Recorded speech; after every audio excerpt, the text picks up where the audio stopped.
Hi guys, അപ്പോൾ നമുക്കിന്ന് ഒരു അടിപൊളി ബിരിയാണി ഉണ്ടാക്കിയാലോ.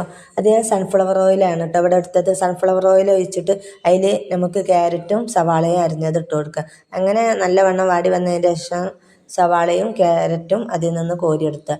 അങ്ങനെ വെള്ളം അടുപ്പിൽ വെച്ച് നമുക്ക് ഒരു കപ്പ് അരിക്ക് 1.5 കപ്പ് വെള്ളം എന്ന രീതിയിലാണ് കേട്ടോ എടുക്കേണ്ടത്. വെള്ളം നല്ലവണ്ണം തിളച്ച് വന്നതിന് ശേഷം റൈസ് ഇതിലേക്ക് ഇട്ട് കൊടുക്കുക. 2 വിസിൽ വരുന്നവരെ നമുക്ക് വേവിച്ചെടുക്കാം. അപ്പോഴേക്കും നമ്മുടെ റൈസ് ഇവിടെ റെഡി ഇട്ടോ. അപ്പോഴേക്കും നമുക്ക് ഇനി മസാല റെഡിയാക്കാം. അതിന് 4 സവാളയും കുറച്ച് ചെറിയ ഉള്ളിയും വെളുത്തുള്ളിയും ഇഞ്ചും പച്ചമുളകും ആണ് കേട്ടോ ഞാനിവിടെ എടുത്തത്. അങ്ങനെ അരിഞ്ഞ് വെച്ച സവാള ഒരു കടായി അടുപ്പിൽ വെച്ച് അതിലേക്ക് ഇട്ട് കൊടുത്തിട്ടോ. അങ്ങനെ ഇഞ്ചും വെളുത്തുള്ളിയും പച്ചമുളകും പേസ്റ്റും കൂടി ഇതിലേക്ക് ഇട്ട് കൊടുത്ത് നല്ലവണ്ണം വാട്ടിയെടുക്കുക. കറിവേപ്പിലയും ഇട്ട് കൊടുത്ത് വാട്ടുക കേട്ടോ.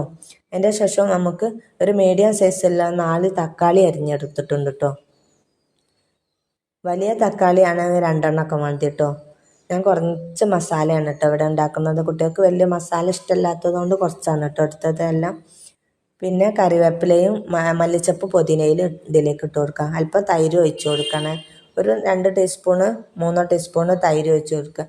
ഒരു ചെറുനാരങ്ങ പിഴിഞ്ഞെടുത്ത് അതിൻ്റെ നീരും ഇതിലേക്ക് ഇട്ട് കൊടുത്താൽ നല്ല സോഫ്റ്റ് ഉണ്ടാവും കേട്ടോ നമ്മുടെ ചിക്കനൊക്കെ. അങ്ങനെ മസാലപ്പൊടികളും ഇതിലേക്ക് ഇട്ട് കൊടുക്കുകയാണ് കേട്ടോ. മല്ലിപ്പൊടിയും ഗരം മസാലയും കുരുമുളകും പൊടിയാണ് കേട്ടോ. ഞാൻ മഞ്ഞൾപ്പൊടിയും ഇതാണ് ഇട്ട് കൊടുക്കുന്നത് കേട്ടോ.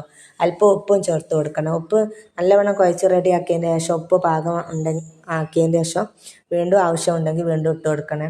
ദമ്മിടുന്നത് ഇതിൽ മിസ്സായി പോയി കേട്ടോ ബിരിയാണി. അതുകൊണ്ട് നിങ്ങളോട് പ്രത്യേക ക്ഷമ ഞാൻ ചോദിക്കുകയാണ്.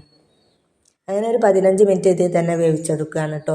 അങ്ങനെ കുക്കറിൽ ഞാൻ നമ്മുടെ നേരത്തെ റൈസ് റെഡിയാക്കിയ റൈസ് ഉണ്ടായിരുന്നു അതിൻ്റെ മുകളിലേക്ക് ഈ കടായിൽ അടുപ്പ് വെച്ചാൽ ഞാൻ വേവിച്ചെടുത്ത ഈ ചിക്കനില്ലേ അത് റൈസിൻ്റെ മുകളിലേക്ക് ഇട്ട് കൊടുക്കുകയാണ് കേട്ടോ. അങ്ങനെ ഒരു 5 മിനിറ്റ് ചെറിയ സിമ്മിൽ തീയിൽ നമുക്കതിൽ വേവിച്ചെടുക്കാം. അങ്ങനെയാണ് ദമ്മിട്ടത് കേട്ടോ. അപ്പോൾ അവർക്ക് നമ്മളുടെ ബിരിയാണി ഇവിടെ റെഡി. ഇഷ്ടമായിലേക്ക് ഷെയർ ചെയ്യുക.